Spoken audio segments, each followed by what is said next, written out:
একটা জঙ্গলে টুনটুনি নামে একটা পাখি বসবাস করত। সে গাছের ডালে তার জন্য একটা ঘর বানিয়েছিল এবং ঘরের মধ্যে সে টুনটুনি তার দুটো বাচ্চাকে নিয়ে থাকতো।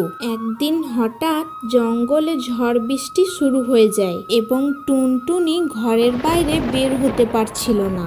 এমন সময় ঝড়ের মধ্যে টুনটুনির ঘর ভেঙে পড়ে যায়। এটা দেখে টুনটুনি খুবই চিন্তায় পড়ে যায়। হে ওপরওয়ালা, এটা তুমি কি করলা? আমাদেরকে বেকার করে দিলা। এখন আমরা কোথায় যাব? এই ছোট ছোট বাচ্চারা জলে ভিজেও গেছে। কোথায় যাব এদেরকে নিয়ে? আমি কিছুই বুঝতে পারছি না। হে ওপরওয়ালা, তুমি আমাদের রাস্তা দেখাও। টুনটুনি ও তার বাচ্চা পুরোপুরিভাবে বৃষ্টিতে ভিজে গিয়েছিল।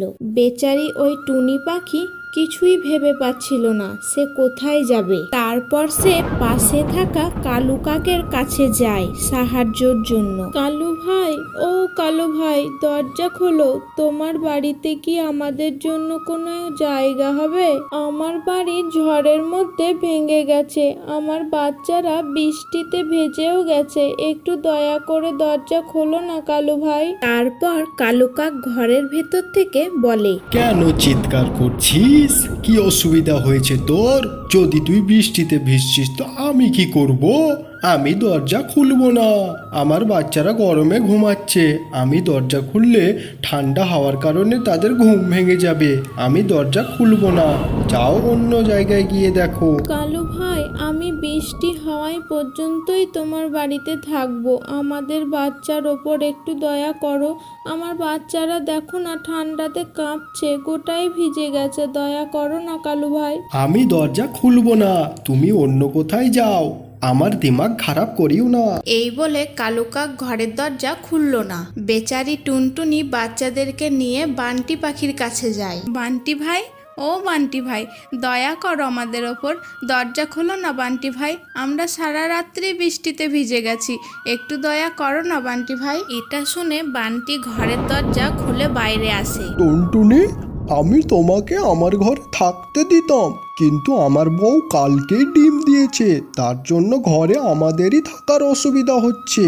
তাই আমি তোমাদের থাকতে দিতে পারছি না। অন্য কোথাও গিয়ে দেখো। এইভাবে টুনটুনি সারা রাত্রি সবার কাছে সাহায্য চায়, কিন্তু কেউ তার সাহায্য করলো না। তারপর টুনটুনি না পেরে একটা বট গাছের নিচে রাত্রি কাটায়। তারপর বৃষ্টিও থেমে যায় আর কয়েকদিন কেটেও যায়। তার মধ্যে টুনটুনি পাখি নতুন করে আবার ঘর তৈরি করে। তারপর একদিন টুনটুনির ঘরের দরজা কে খটখট করে। কে আছে বাইরে? টুনটুনি, আমি কালু কাক বলছি। আমার ঘর বৃষ্টিতে ভেঙে গিয়েছে। আমার বাচ্চা বৃষ্টিতে ভিজে গেছে। দয়া করে দরজা খোলো। আজকের রাত্রি আমি তোমার ঘরে থাকবো। ঠিক আছে কালু ভাই, এসো ঘরের ভেতরে। এইভাবে কালু কাক ঘরের মধ্যে প্রবেশ করে। সে তার বাচ্চাদের ঘুম পাড়িয়ে দেয় আর কয়েকদিন আগে টুনটুনির সাথে খারাপ ব্যবহার করে সে খুবই লজ্জিত মনে করে। টুনটুনি, কিছুদিন আগে তুমি আমার কাছে এসেছিলে সাহায্যের জন্য, কিন্তু আমি তোমার কোনো সাহায্য করিনি। কিন্তু আজ আমি এই অবস্থার কারণে তোমার কাছে এসেছি। কিন্তু তুমি আমাকে ঘুরিয়ে না দিয়ে আমার সাহায্য করেছো। আমি চিরকালের জন্য তোমার কাছে কৃতজ্ঞ থাকব এবং আমি আমার ব্যবহারের জন্য নিজেকে খুবই ছোট মনে করছি। আমাকে ক্ষমা করো টুনটুনি। কোনো ব্যাপার নাই কালু ভাই, আপনি যতদিন ইচ্ছা ততদিন আমার বাড়িতে থাকুন, কারণ আমি জানি এই অবস্থা যার হয় সেই বোঝে। টুনটুনি, তুমি কত ভালো। আজ থেকে আমি তোমার বন্ধু হয়ে থাকবো আর তোমার পাশে সুখ দুঃখ সবসময় থাকবো। ঠিক আছে কালু ভাই, আজ থেকে আমরা পাক্কা বন্ধু হয়ে গেলাম। এই গল্প থেকে বোঝা গেল সবার পাশে থাকা উচিত এবং সবার সাহায্য করা উচিত।